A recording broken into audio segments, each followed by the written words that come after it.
Yo, what is up, everybody on YouTube? I'm back at you again with another composition video for y'all. And this one is a little bit older, so I'm going to have to go back to my Facebook. I don't have it on my MuseScore, saved in my MuseScore files. So if we open up the Facebook page, this one is called Beethoven's Klein Pfeifer Freund.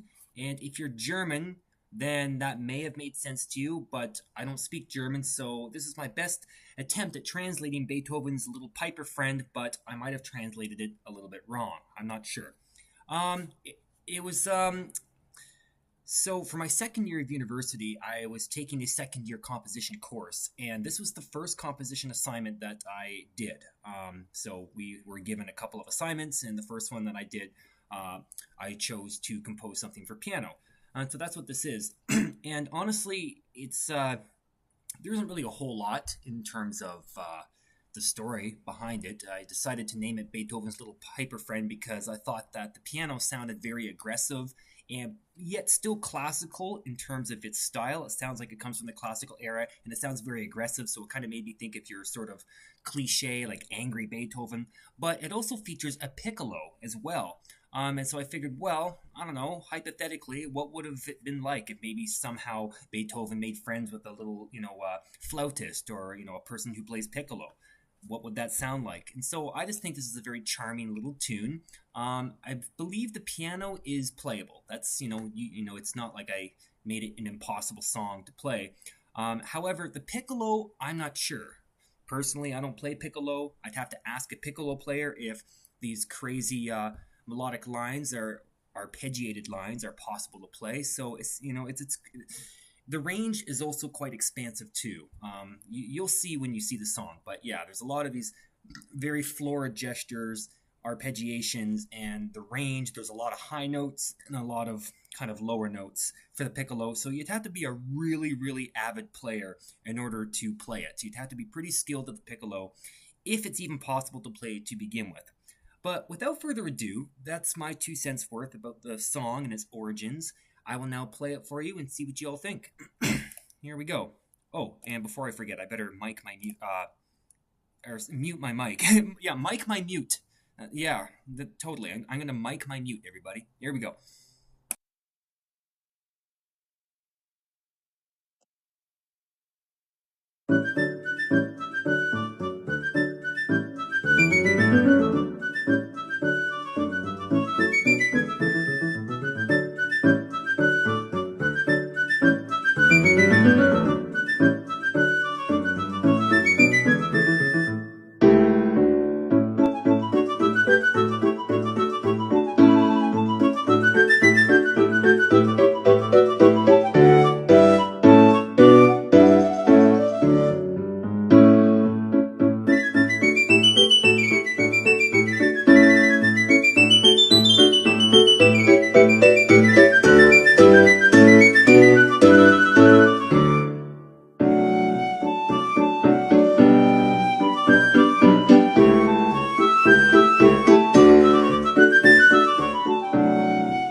All right, hello everybody.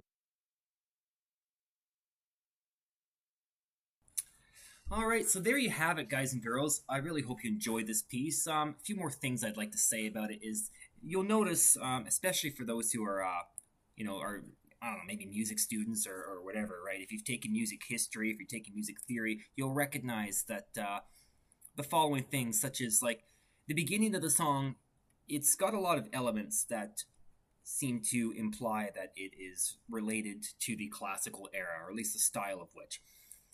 For instance, like it sounds very symphonic, or one could argue that it sounds operatic because the Piccolo line could have been, interpreted as maybe once it was a melodic line that was sung by a really virtuosic singer, perhaps. So it's got elements of opera, I think, and it sounds very homophonic in texture, mostly, at least at the beginning, anyways. Because it's got a very strict metrical sound, like a dun dun dun dun dun, like it just sounds like it's very to the beat. And those are kind of some instances that I think make this piece, like qualified as sounding classical, at least for the first half of the song. Then when you get to the key change to F sharp minor, it's a very unusual key. And so the first thing that I think of is it sounds exotic. It sounds like a form of exoticism.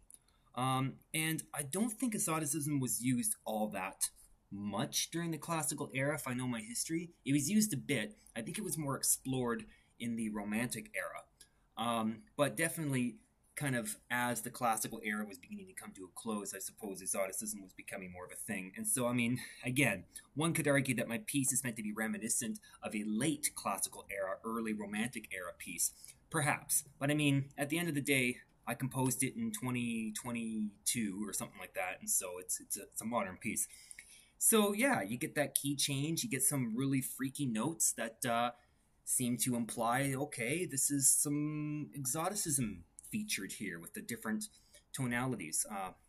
So there's that, and then near the end of the song, then it be kind of just becomes more modern, I would say, in terms of the fact that it almost sounds a bit like a pop song near the end, like dun dun dun dun dun dun dun dun dun dun dun dun dun dun dun. That kind of sounds almost like you're just like listening to some pop music. I don't know. That's the way I've interpreted it, anyways.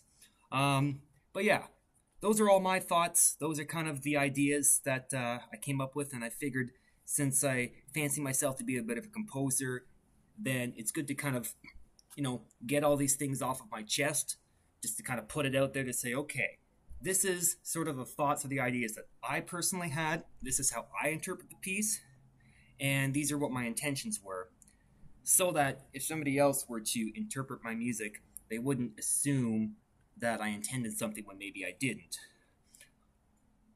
or they wouldn't assume that there was something there that I didn't intend when in fact I did, right? It could work both ways. And so I figured it's worth mentioning what my intentions were and how I interpret the piece first. So that way, any extra interpretation, you can begin to discriminate between, okay, well, what was intended by the composer and what's my subjective interpretation, right? Anyways, I have a tendency to really prattle on for a long time, and I apologize about that, guys. If it drives you crazy, I might have to start putting timestamps to show you when the song starts and when the song ends, so that you can listen to the song and then click off immediately after, so you don't have to listen to my voice. But that's all I have for y'all guys today. Thank you so much for watching, for those who did, and yeah, I'll see you in the next one. Cheers, everyone.